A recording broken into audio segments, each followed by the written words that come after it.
Story 1. I glanced to my right side and only had enough time to scream the first syllable of my friend's name before the Mercedes plowed into the right rear quarter of our minivan at high speed. Immediately, everything was in slow motion and filled with white light. I could still see, but everything seemed to now be in shades of bright white light. At this point, I felt a strong presence of an extremely loving and compassionate being, although I could not see them. There was no fear or panic, just an awareness of what was happening. Not realizing that I had left my body, I was very surprised to be able to see the back of my head as it hit the passenger side window and shattered the glass. I did not feel any pain from this, and I had a sense that the being was somehow shielding me from the trauma. Sometime after I reviewed my life experiences, it felt like I could see everything all at once, like staring at a lot of monitors, each displaying a different scene.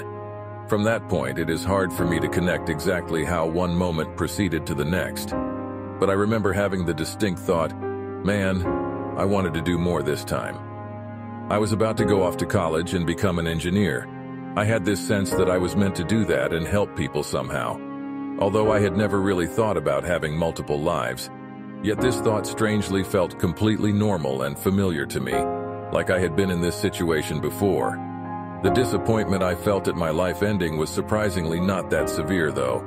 The best way I can describe it is as if you had to suddenly change your vacation plans and cancel a trip you were looking forward to doing. It may be disappointing, but not the end of the world. The next thing I remember is opening my eyes. I was sitting on the edge of my car seat. The door was open and I was rotated 90 degrees, so I was looking out and away from the car. My shoes were off, although I have no idea how that happened. When I looked up, there was a couple standing about 6 feet in front of me. They looked to be between age 30 and 40. They were both thin and looked very healthy.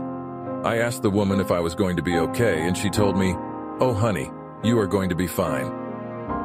There was a car behind us at the red light before we pulled out into the intersection. They called 911, and I had thought this couple was from that car. After loading me into the ambulance, I asked the paramedic who the couple was and said they had been so nice and kind. She told me that there was no couple standing by the car with me. To this day, I wish I could remember what they looked like with more detail. I really wonder if they were deceased family members coming to comfort me. This story was shared by Jeff H. and happened in 2004. Story 2. I woke up because I was having severe nausea and an aching in my left arm and lower left chest area. I figured it was food poisoning. I could not stand the pain any longer as my left arm was aching so badly I wanted to cut it off. I was too weak to stand up anymore. I yelled at Valerie to start the car and get ready to take me to the hospital. I was so overwhelmed from the pain I had to lie down on the bathroom floor. During this time, I prayed for Christ to forgive and save me as I believed I was dying. Within 3 to 4 minutes, the EMT paramedic was asking me about my pain level. I told him it was a 9 or 10 on a scale of 1 to 10, with 10 being the highest pain. The paramedics cut off my shirt and placed 2 IVs in my arms. Then we drove 3 miles to the hospital. I told the EMT that the pain was getting much worse. Suddenly, I was in a new place. I knew I was completely and wholly in this place, and it was perfect. I knew I was completely me without a body. I was aware that every action, situation, event, or decision I had made was vivid and recallable, and all was and is me. I became aware of a bright light up and slightly towards my left. The light was infinitely brighter than anything I could ever imagine. It was so bright that initially I had tried to turn my face away from it. I was in the light without shadow or explanation. I also knew that this place was perfect. The temperature was perfect. I also knew that the light was infinitely more powerful than the universe, as this was the energy that created the universe. There were colors and shimmering coming from around the edges of the light, although there really were no edges. The light filled the entire area and permeated my very being. I thought, thank God I was able to pray and ask forgiveness before I got here, as this is why I am here. I had a deep knowing. It is not about what you have done. Christ accomplished this, and it was for you and for all. You are safe. I wished I could explain this transference of knowledge to me, but it is beyond description. In my soul and in my very being, I knew I was safe. I knew I was me, and that God had absolute knowledge of where I was, what I was, who I am, and was with me in this place. The instant I was in heaven, or rather the outskirts of it, time stopped. I did not have the knowledge of time as we do here on Earth. I also did not have the need to survive, to live, to draw the next breath. The survival instinct was gone. I was safe and totally at peace. I looked away from the light and smelled pure cotton linen. Of note here is that I lost my sense of smell about 6 years ago. On Earth, I can't even smell gasoline. Yet here in this place, I was astounded and surprised since I was well aware that I could not smell. I saw a glimpse of a material in front of me and it looked distant to me. I was unable to discern or see what it was. I moved forward and was able to just glimpse a pattern of linen that was intricately woven. As I glimpsed this pattern in the linen, I knew everything about the linen, such as the string used to make the weave and the act of making the linen weave. I knew that every part of the creation of this linen had been performed perfectly from pure, untainted materials. Suddenly, I was returned to my body and I saw the EMT through my own eyes. I felt intense pain and anguish. Time restarted for me and I noted the passing of precious seconds as we traveled to the hospital. I asked the EMT, "Was I out?" He replied, "You coded, sir. Do you remember anything?" I was in too much pain to say anything else.